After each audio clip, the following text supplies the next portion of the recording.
All the thoughts shared in this video is of the author of the book being taught. I have no intention to insult or hurt anybody's feelings. Welcome to Science Classroom, the step to your dream.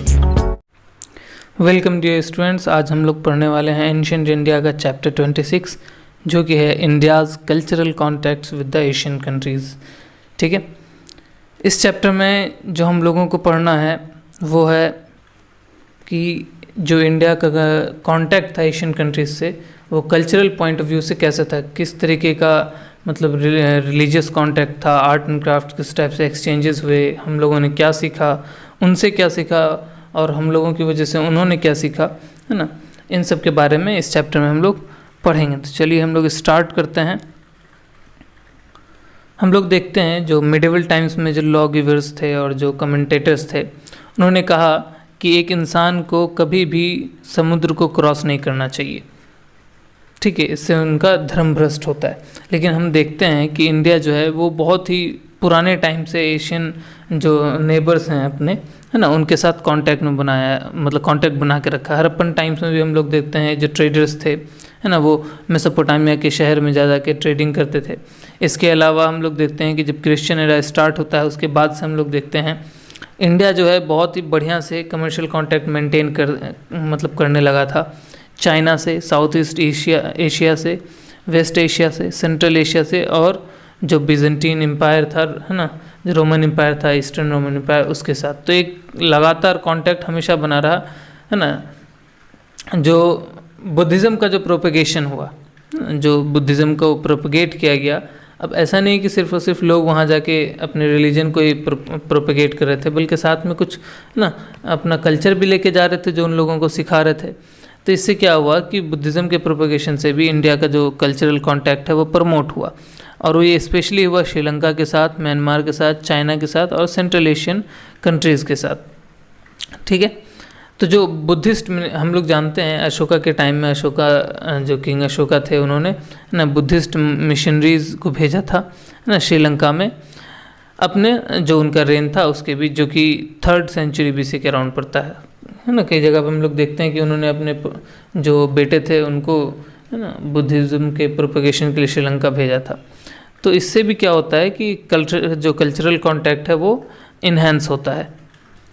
हम लोग देखते हैं कि जो early Christian centuries है उसमें Buddhism जो है वो इंडिया से बर्मा तक फैला हुआ होता है।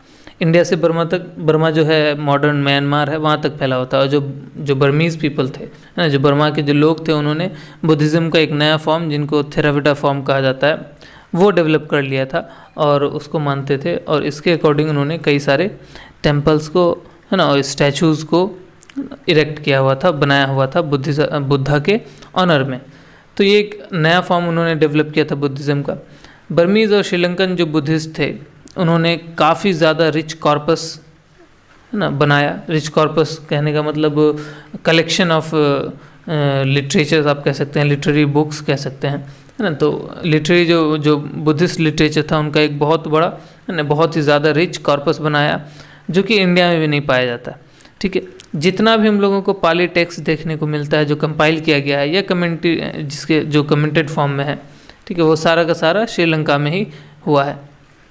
तो बुद्धिज़्म का एक बहुत बड़ा हिस्सा, जो बुद्धिस्ट लिटरेचर का बहुत बड़ा हिस्सा है वो श्रीलंका से ही आता है और थोड़ा बहुत बर्मा से ही आता है। इनफैक्ट इंडिया से ज़्यादा इन्हीं दोनों देशों से बुद्धिस्ट लिटरेचर और कल्चर का, है ना, ज़्यादातर टेक्स्ट हम लोगों को देखने को मिलता है।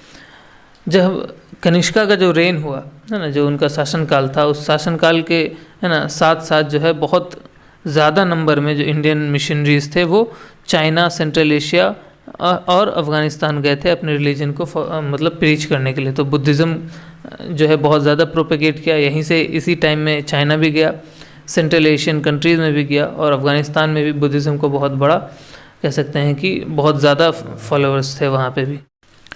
चाइना से जो बुद्धिज़्म है वहीं से, है ना, कोरिया और जापान तक फैला है। तो हम लोग जानते हैं कि जब चाइना तक बुद्धिज़्म फैला और चाइना में बुद्धिज़्म फैलने की वजह से ही कई सारे ट्रैवलर्स जो हैं, जो पिलग्रिम्स हैं, वो ना बुद्धिस्ट टेक्स्ट के खोज में इंडिया आए थे, जैसे कि फाहियान और ह्यूनसांग, ये दोनों इंडिया आए थे। ठीक है, तो यहीं से कोरिया और जापान में भी बुद्धिज़्म फैला है।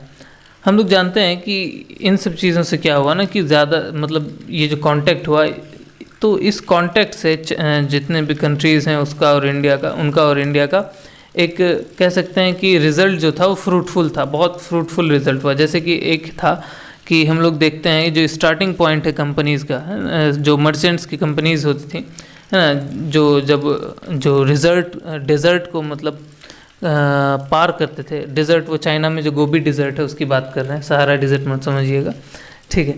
तो जो चाइना में जो गोबी डेजर्ट है वहाँ पे एक स्टार्टिंग पॉइंट है, वो एक बुद्धिस्ट कॉलोनी के रूप में, है ना, डेवलप हो गया था उस टाइम पे, जिसको तुनहुआंग कहते हैं। तो तुनहुआंग का जो डेवलपमेंट है एज ए बुद्धिस्ट कॉलोनी हुआ, और इसी की वजह से बहुत बढ़िया से बुद्धिज़्म वहाँ पे प्रोपेगेट हुआ और इंडिया और चाइना के बीच में एक बढ़िया कल्चरल कॉन्टैक्ट इस्टेब्लिश हुआ। इसके वजह से क्या हुआ कि जो इंडियंस थे उन्होंने, है ना, सिल्क को ग्रो करना सीखा, सिल्क को किस तरीके से, है ना, बनाया जाता है वो सीखा चाइना से। और इसके बदले में चाइना ने क्या सीखा, चाइना ने इंडिया से जो बुद्धिस्ट पेंटिंग है उसको करने को सीखा। तो इंडिया से जो दूसरे देशों ने सीखा वो मोस्टली लिटरेचर या कह सकते हैं कि पेंटिंग, आर्ट, इन सब चीज़ों को सीखा है, ठीक है।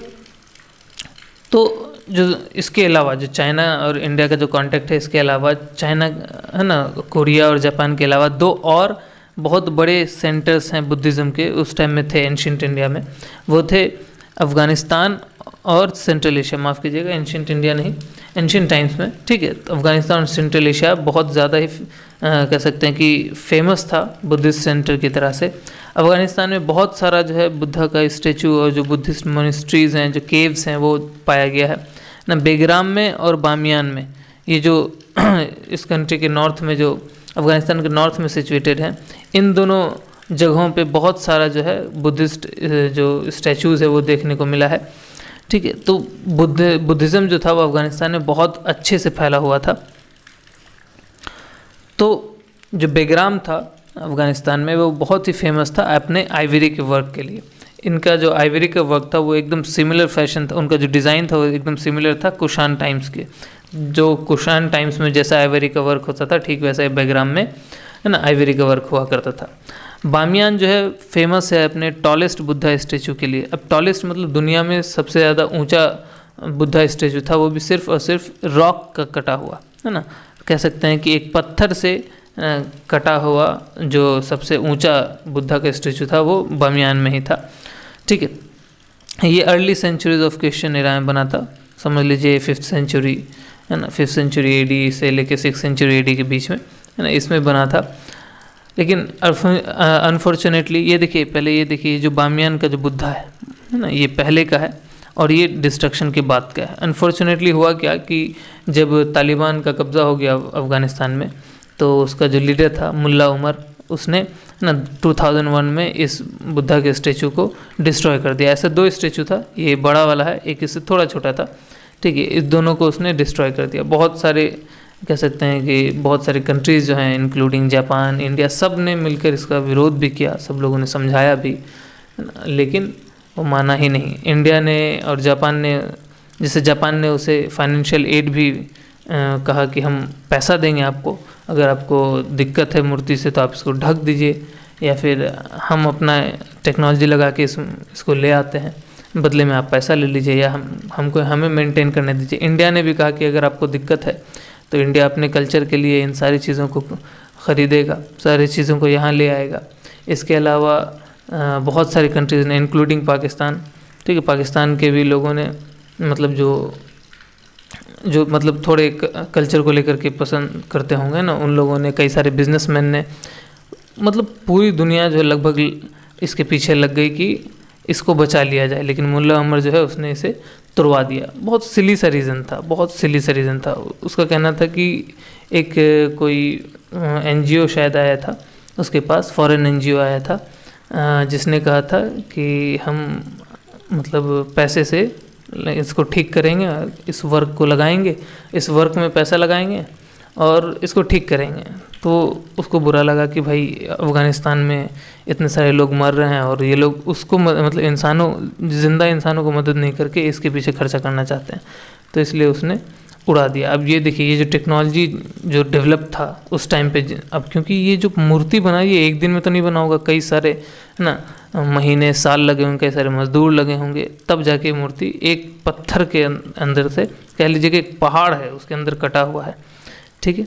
तो उसने क्या किया, इंजीनियर्स और कई सारे जानकार लोगों को लगा कर इसको तोड़ा।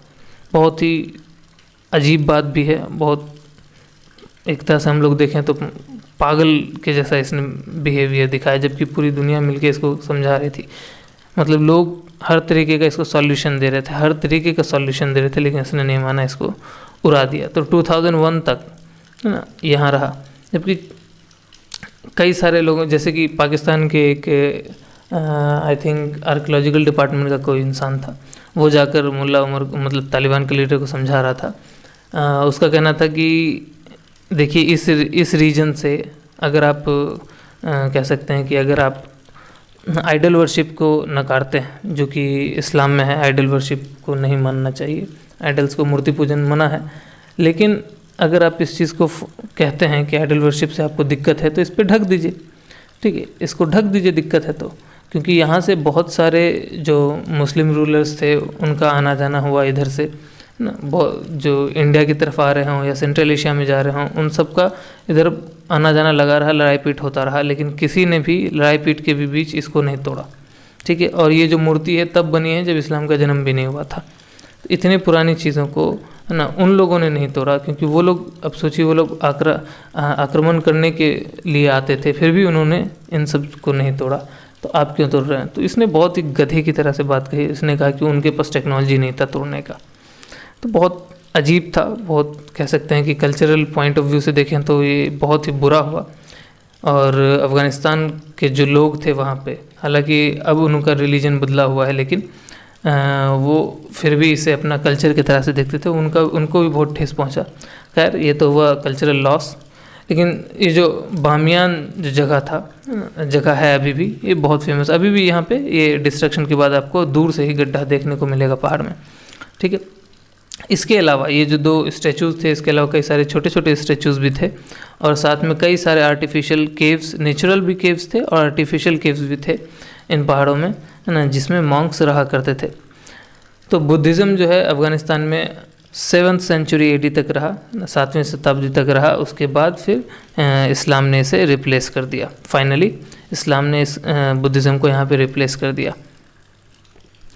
सेंट्रल एशिया के कई रीजन्स में एक्सकेवेशंस हुए, और एक्सकेवेशन से पता चला कि वहाँ पे बहुत सारे बुद्धिस्ट के मोनेस्ट्रीज थे, स्तूपास थे, और कई सारा जो इंस्क्रिप्शन था और मैन्युस्क्रिप्ट था वो भी इंडियन लैंग्वेज में लिखा हुआ, वो वहाँ पे पाया गया एक्सकेवेशन में। अब ये क्यों हुआ? क्योंकि आपको याद होगा जो कुशन का जो रूल था, है ना, कुशन का रूल सेंट्रल एशिया तक फैला हुआ था, और इसी के कारण वहाँ पे प्राकृत लैंग्वेज यूज़ हो रहा था। और प्राकृत लैंग्वेज किस स्क्रिप्ट में यूज़ हो रहा था उस रीजन में? तो क्रॉस्टी स्क्रिप्ट में। इसी की वजह से हम लोगों को कई सारे इंस्क्रिप्शन और मैन्युस्क्रिप्ट्स जो प्राकृत लैंग्वेज है उसमें वहाँ पे, है ना, एक्सकेवेशन में मिला है। इंडियन जो कल्चर है वो सिर्फ और सिर्फ सेंट्रल एशिया में तक ही नहीं फैला था, बल्कि वो साउथ ईस्ट एशिया में भी फैला हुआ था। जैसे कि एक टर्म है स्वर्ण भूमि, स्वर्ण भूमि जो है वो कहा जाता था ना, ये टर्म दिया गया था पेगु और मोलमेन को, जो कि बर्मा में है, ठीक है। और पेगु और मोलमेन से बहुत ज़्यादा ही ट्रेड का रिलेशनशिप था इंडिया का। जैसे कि ब्रॉच, बनारस और भागलपुर के जो मर्चेंट्स थे, है ना, वो पेगु और मोलमेन से ट्रेड किया करते थे, है ना। बर्मा के रीजन बहुत ही फेमस था अपने ट्रेड के लिए, इसी वजह से स्वर्ण भूमि थे इसे कहा गया। स्वर्ण भूमि मतलब वो जहाँ से सोना मिलता हो। आपको पता ही होगा कितना इम्पोर्टेंट ये दोनों सिटीज़ या कह सकते हैं कि रीजन रहा होगा।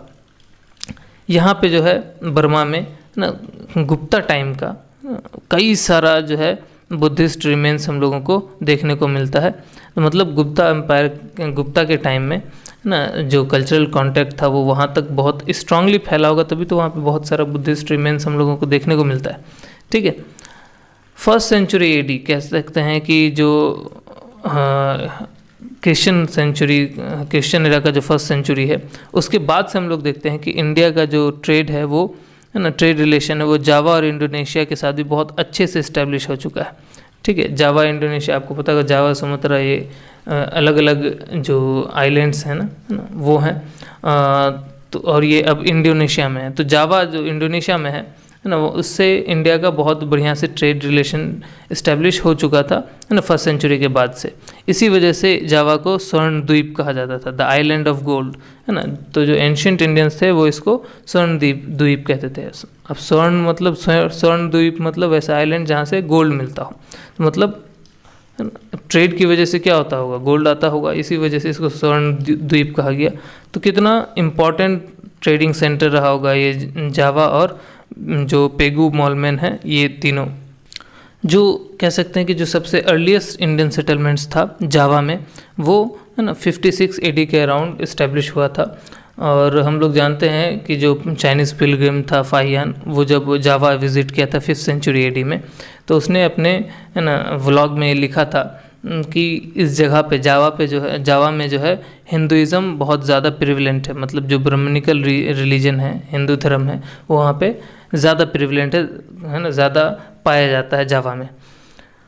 हम लोग देखते हैं कि जो क्रिश्चियन एरा का जो अर्ली सेंचुरीज़ है ना, इस टाइम पे जो पल्लवास थे साउथ के, है ना, वो सुमत्रा में अपना कॉलोनी इस्टेब्लिश कर चुके हैं। और ये कह सकते हैं कि जो जावा सुमत्रा में जो इंडियन कॉलोनीज़, इंडियन सेटलमेंट्स वहाँ पे इस्टेब्लिश हुए, है ना, इसी की वजह से हम लोग देखते हैं कि सारे के सारे है ना मिल करके, है ना, एक किंगडम जो श्री विजय का किंगडम है उसमें बदल जाते हैं। श्री विजय एक हिंदू राजा था, ये जो सुमत्रा का राजा था, सुमत्रा जावा के एरिया में इसका रूल था, ठीक है। कह सकते हैं कि इंडोनेशिया के एक बहुत बड़े रीजन पे इसका रूल था। ये बहुत ही इम्पोर्टेंट है ना पावर यहाँ पे इस्टेब्लिश हुआ, जो कि इंडियंस के लिए बहुत फ़ायदेमंद था, क्योंकि जो हिंदुइज़्म था वो यहीं से निकल के गया हुआ था, ठीक है। और जो इंडियन कल्चर है उसका एक बहुत इम्पॉर्टेंट सेंटर भी बना 5th सेंचुरी से लेकर के 10th सेंचुरी AD के अराउंड तक।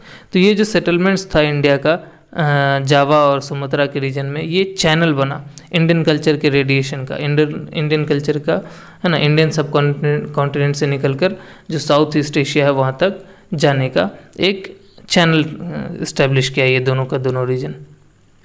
अब देखिए, जो इंडियन कल्चरल कॉन्टैक्ट था उस साउथ ईस्ट एशिया तक ही नहीं रुका था, बल्कि जो इंडो चाइना का रीजन है, जो कि मॉडर्न वियतनाम, कैम्बोडिया और लाओस से मिलकर बना हुआ है, ठीक है। इस रीजन में भी, है ना, इंडो चाइनीज रीजन में भी जो इंडियंस थे उन्होंने 2 पावरफुल किंगडम्स इस्टेब्लिश किया था, एक कम्बोजा में और एक चंपा में, ठीक है। बहुत इंपॉर्टेंट और बहुत ही पावरफुल किंगडम्स थे ये। जो कम्बोजा, जो कि आज का कम्बोडिया है, ये जो पावरफुल किंगडम था ये 6th सेंचुरी AD में, है ना, यहाँ पे इस्टेब्लिश हुआ था। और इसके जो रूलर्स थे वो सारे के सारे शेवाइट्स थे, मतलब शिव जी के भक्त थे। और उन्होंने जो कम्बोडिया था, जो उस टाइम का कम्बोजा था, उसको ना एक सेंटर, संस्कृत लर्निंग का एक सेंटर की तरह से इस्टेब्लिश किया था। मतलब यहाँ पे संस्कृत लर्निंग बहुत अच्छे लेवल पे हुआ करता था।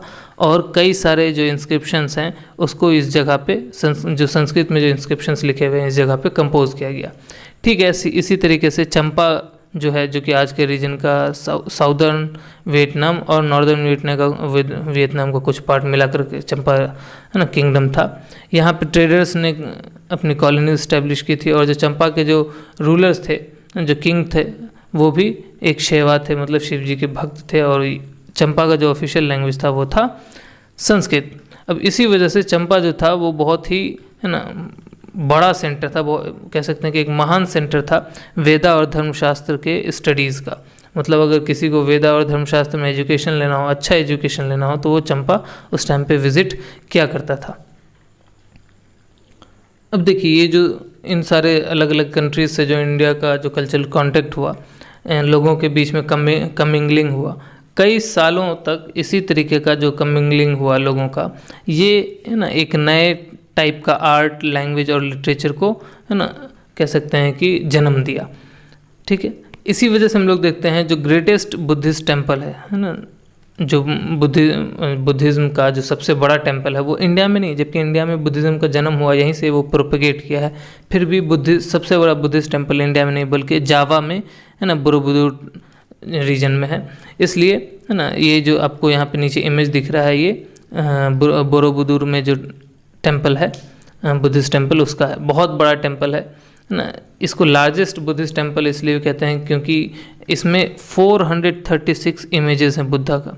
इसका जो दीवार है इसकी दीवारों पे 436 इमेजेस हैं, मूर्तियां हैं बुद्धा के, और उनके ज़िंदगी को इलस्ट्रेट कर रहा है। और ये जो टेम्पल बना है बोरोबुदुर का, वो बना है 8th सेंचुरी AD के अराउंड। बहुत बड़ा टेम्पल है, बहुत ही खूबसूरत भी है। अगर कभी आप लोग इसका इमेजेस देखे होंगे तो इससे बहुत अच्छे से वाकिफ़ होंगे ना। बहुत ही विशाल टेम्पल है ये।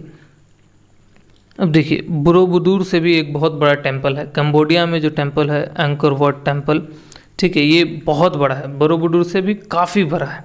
और ये जो टेम्पल है ये हिंदुज़म का टेम्पल है, बुद्धिज़्म का नहीं, हिंदू धर्म का टेम्पल है, ठीक है। हालांकि ये जो टेम्पल आपको दिख रहा है बहुत खूबसूरत टेम्पल है, ठीक है। और ये कह सकते हैं कि भगवान शिव के लिए बनाया गया था। ये जो है हालांकि मेडिवल टाइम्स में नहीं बना है, ठीक, मेडिवल टाइम्स में नहीं बना है, फिर भी मेडिवल टाइम्स में जो आर्टिस्टिक अचीवमेंट था इजिप्शियन का और ग्रीक का ना, उनसे मतलब उस अचीवमेंट्स के साथ यहाँ पे जितने भी चीज़ें हैं उनको कंपेयर किया जा सकता है। रामायण और महाभारत की जो कहानियाँ हैं है ना, वो इनके वॉल्स पे पूरी की पूरी छपी हुई हैं। आपको मतलब पता होना चाहिए कि इंडोनेशिया में रामायण का जो स्टोरी है वो इतना ज़्यादा पॉपुलर है कि यहाँ पे कई सारे जो फोक प्लेज हैं वो इस पर बेस्ड परफॉर्म किए जाते हैं, ठीक है। नुक्कड़ नाटक हो गया, इसके अलावा बहुत सारे छोटे छोटे जो ड्रामाज होते हैं वो इन्हीं पे बेस्ड प्ले होते हैं। इतना ज़्यादा ना रामायण वहाँ पे पॉपुलर है, जैसे इंडिया में पॉपुलर है, ठीक लगभग वैसा ही रामायण का जो स्टोरी है वहाँ पे भी पॉपुलर है। अब जो लैंग्वेज है इंडोनेशिया का, जिसको कहते हैं भाषा इंडोनेशिया, ठीक है, इसमें कई सारे संस्कृत वर्ड्स हैं, तो बहुत बढ़िया ही है ना एक कल्चरल कमिंगल हुआ इंडियन कल्चर के साथ वहाँ का, और एक नया यूनिक फॉर्म में देखने को मिला। ऐसा नहीं कि यहाँ से जो गया वही सिर्फ दिख रहा था, नहीं, बल्कि कमिंगलिंग होने की वजह से एक नया कल्चर वहाँ पे डेवलप हुआ और बहुत ही खूबसूरत हुआ, ठीक है। तो आप कभी इसके इमेज भी देखे होंगे कई सारे व्लॉग्स में यूट्यूब के, या कई सारे लोगों ने अपने पेजेस पे इंस्टाग्राम्स पे डाला होगा। बहुत खूबसूरत है, अगर कभी मौका मिले तो विज़िट कीजिएगा। अगर हम लोग स्कल्पचर की बात करें, ठीक है, अगर हम लोग स्कल्पचर को मुद्दा बनाएं तो इसको देख करके अगर हम लोग इंडियन फ्यूजन की बात करें तो जो बुद्धा का जो हेड है जो थाईलैंड में देखने को मिलता है, ठीक है, और जो कंबोजा में जो बुद्धा का हेड है वो जो देखने को मिलता है, और कई सारे जावा में कई सारे जो बुद्धा की ब्रॉन्ज की मूर्तियां हैं ना, इन सब को देखने से लगता है कि ये सब जो है मतलब ये सब जो है ये बहुत बेहतरीन है, एग्जाम्पल्स हैं, है ना, किसका, इंडियन आर्ट के फ्यूजन का और जो वहाँ का लोकल ट्रेडिशनल आर्ट था, है साउथ ईस्ट एशिया का, ठीक है, उन दोनों का फ्यूजन होने से एक नया आर्ट वहाँ पे हम लोगों को देखने को मिलता है। तो ये कंप्लीट वहाँ का लोकल का आर्ट नहीं है, लोकल आर्ट भी नहीं, बल्कि इंडियन आर्ट भी नहीं, बल्कि इन दोनों के मिलने से एक नया फॉर्म ऑफ आर्ट है, बहुत खूबसूरत है, ठीक है। इसी तरीके से जो पेंटिंग्स हैं, जैसे कि हम लोग अपने इंडिया में देखते हैं जो अजंता केव्स की जो पेंटिंग है, ठीक उसी के लेवल का जो बहुत सारा खूबसूरत जो पेंटिंग्स हैं वो हमको श्रीलंका में देखने को मिलता है। इसके अलावा तुनहुआंग के केव्स में भी देखने को मिलता है। तुनहुआंग अभी मैंने बताया कि जो डेजर्ट है ना, और यहाँ पे जो है मर्चेंट्स का कई सारा कंपनीज़ का स्टार्टिंग पॉइंट हुआ करता था, ठीक है। यहाँ पे भी बहुत सारे केव्स में बहुत सारे पेंटिंग्स हैं जो कि उस लेवल के पेंटिंग्स है जो अजंता के केव्स में देखने को मिले। तो इतनी खूबसूरत पेंटिंग्स वहाँ पे, और वो भी एग्जाम्पल से फ्यूजन का, कंप्लीट इंडियन आर्ट नहीं है, ना ही कंप्लीट वो चाइनीज़ आर्ट है, बल्कि दोनों का है ना मिक्स होकर के एक फ्यूजन होकर के जो एक नया आर्ट वहाँ पर देखने को मिलता है। अब देखिए, ऐसा नहीं कि सिर्फ और सिर्फ इंडिया ने जो है चीज़ें सीखी हैं, उन लोगों को सिखाई हों, बल्कि बहुत सारी चीज़ें सीखी भी हैं। जैसे कि इंडिया ने रोमन से और ग्रीक से कॉइन बनाने का आर्ट सीखा, ठीक है, ठीक वैसे ही सिल्क को ग्रो करने का आर्ट चाइना से सीखा। जो पान का पत्ता है उसको ग्रो करने का जो टेक्निक है वो इंडोनेशिया से सीखा, और कई सारे जो है प्रोडक्ट्स जो हैं अपने नेबरिंग कंट्री से सीखे, ठीक है। अब ऐसा नहीं कि इंडिया सिर्फ और सिर्फ जो है इन आर्ट्स को दूसरे कंट्री से सीख ही रहा था, सिखाया भी बहुत सारी चीज़ें दूसरे जो अपने नेबरिंग कंट्रीज़ हैं उनको भी।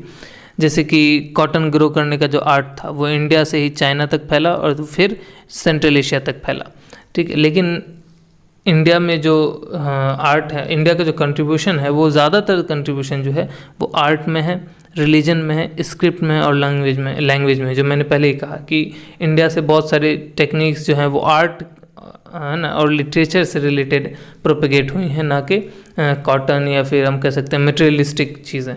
ठीक है, जो मटेरियलिस्टिक आर्ट है वो इंडिया ने दूसरे जगहों से सीखा है, और बदले में सिखाया क्या है, आर्ट सिखाया है, रिलीजन सिखाया है, लैंग्वेज और स्क्रिप्ट सिखाया है।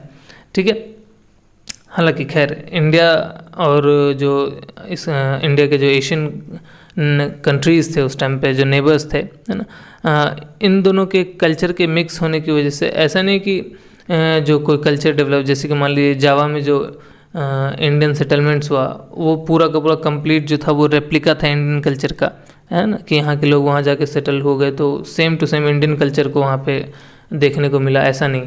वहाँ जो हर कंट्री जहाँ जहाँ जो इंडियन कल्चर गया, है ना, हर कंट्री ने इस इंडियन कल्चर को तो सीखा ही, साथ में अपने टिपिकल कल्चर को भी मेंटेन किया, और इसके साथ इंडियन एलिमेंट्स को, है ना, जो लोकल एलिमेंट्स थे वहाँ के, उनके साथ इंडियन एलिमेंट्स को मिला करके, है ना, एक अलग तरीके का, है ना, कह सकते हैं कि कल्चर डेवलप किया। तो अपना कल्चर भी बचाया और फॉरेन कल्चर को भी सीखा। ठीक वैसे ही जैसे कि इंडिया ने भी, है ना, जो है वो अपनी पर्सनैलिटी को बचाते हुए, है ना, कल्चरली डेवलपमेंट, जो कल्चरल डेवलपमेंट है वो शो किया। जितने ही फॉरेन इन्फ्लुएंस थे, चाहे वो चाइना से चीज़ें को सीखा हो इंडिया ने, या रोमन से सीखा हो, ठीक है, तो अपने कल्चर को बचाते हुए उन सारे कल्चरल टेक्निक्स को, है ना, कल्चरल फॉर्म्स को इंडिया ने सीखा। तो ठीक वैसे ही दूसरे कंट्रीज़ ने भी इसी तरीके से सीखा, ना कि कंप्लीट रेप्लिका इंडियन आर्ट का लिया। ठीक है, तो आज के चैप्टर में बस इतना ही। आई होप आपको ये चैप्टर पसंद आया हो। ठीक है, बहुत इंपॉर्टेंट चैप्टर है कल्चरल पॉइंट ऑफ व्यू से, क्योंकि ये हमें बताता है कि कैसे इंडियन और जो इंडिया के जो एशियन नेबर्स थे उस टाइम पे, इनके बीच किस तरीके का फ्यूजन हुआ, कल्चरल फ्यूजन हुआ, और क्या क्या चीज़ें हम लोगों को एज अ रिज़ल्ट देखने को मिली। आई होप ये चैप्टर आपको बहुत अच्छे समझ में आया हो। मिलते हैं हम लोग नेक्स्ट चैप्टर में, तब तक के लिए बाय।